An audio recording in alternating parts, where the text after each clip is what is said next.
Hi guys, welcome back to another video. In this one we're going to go through how I find stocks. I've had a lot of people ask me about this, so stick with me in this one and let's see what we can get into.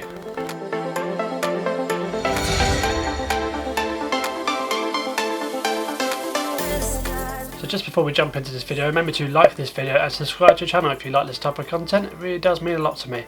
So yes, without further ado, let's jump straight into it. So how do I find stocks? How does anyone find stocks? Who knows how to find stocks? So basically, I'm going to tell you how I find stocks, if you didn't get that already. So my main source of finding stocks is in fact YouTube. Now obviously you may think, oh, but there's so much stuff on YouTube, how do I find the right stocks? You don't really, you just go on to penny stock videos and like general kind of stock videos, what stock to buy and all that kind of thing.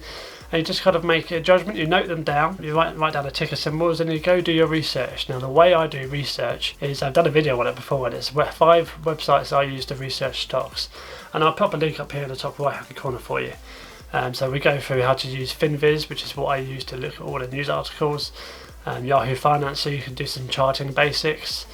And then what else have I got? And also TipRank, so I can see what the other analysts are looking at and get their opinion too. It's all of a sudden it's got very bright, and I'm not too sure if I like it. So next up is Twitter. Now obviously I am on Twitter and I do post stuff about stocks, but I don't necessarily post new stocks. I post information on the stocks that I'm watching. So I have gained from Twitter, what have I got here? From Twitter I gained CTRN. From the London Investor, and he's obviously posted lots of other stocks as well. It's just a case of finding those random gems of people. So Peru Saxena is another good one, and Gary Black, he covers a lot of Tesla, but he does point out some other stocks as well. It's just kind of just try and find those general stocks. Twitter I find is very good for news as well, so if you're following the actual company itself, so I follow, for example, Applied Genetic Technologies, which is a genetic company.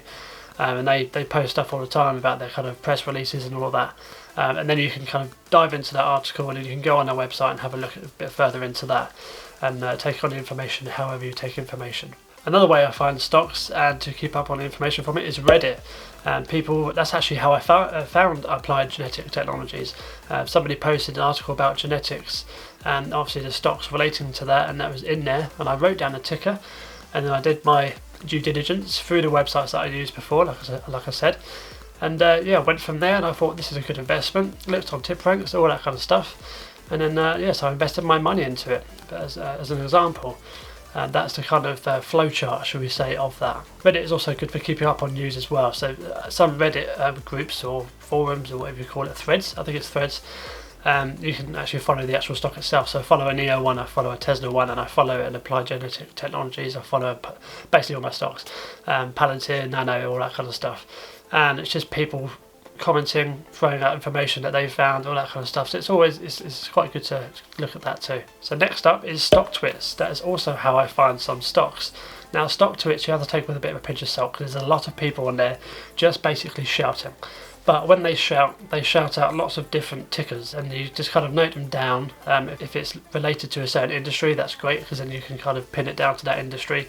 So for example, blockchain industry, you've got Hive, and you've got Riot, you've got Marathon, all those kind of ones. And then people just kind of, when they say something about blockchain, they whack in all those tickers as well. It's a bit full on, but it's a good way to kind of get those tickers and search it yourself. But be caution with StockTwits, it can be quite overwhelming. It can be quite full on, because obviously it's a live chat basically about some certain stocks. So obviously take it with a pinch of salt when you're getting that information from there. Another way I found stocks is podcasts. Now when you follow certain podcasts, I'll stick a couple up on the screen here for you, and they talk about stocks, they talk about general information throughout that week, what they're looking at, what they're trying to swing, what they look for long-term investing type thing, and they just kind of pick up stocks from there. So for example, I picked up a company called Vislink Technologies from a certain podcast, and I basically have looked into them, and I'm looking to make an investment in maybe the next couple of weeks. I'm still keeping my eyes on them, still watching all the doing all the due diligence, and obviously doing all my research regarding that stock. So obviously I don't want to go in blind. I think that's the worst thing you can probably do when investing. So yes, podcasts. So there's 5 sources of how to find stocks, and that is YouTube, Twitter, Reddit, StockTwits, and checks notes, podcasts. They're the 5 ones that I look at all the time, or listen obviously with podcasts. And then when I look at those stocks, I note them down on a notepad or write them on a document or something, note down all the tickers, and then I just kind of go through it, spend a couple of hours every now and then. Obviously not every night, because that would be really, really boring and also quite tiring probably. And then just go through it like that. And if you immediately think that, oh no, I don't like this one, just cross it off. You know, there's plenty more companies in the world. If you don't like the look of it, then just cross it off, and then you can completely detach to it, and you can just go on to the next one. So when you have all your tickers written down on a piece of paper or on a document, you can then track them with the websites that I mentioned earlier that I've done a video on. With the research, so you can use those. You may have your websites already, but you can use the websites that I've got there, so go ahead and check out that video. As always, don't forget to like and subscribe. Leave a comment down below if you took any value from this video. Maybe you've got another website you want to share with me, that'd be fantastic, and obviously all the other people watching as well. I really do appreciate that. Thank you very much for watching, and I'll see you in the next one.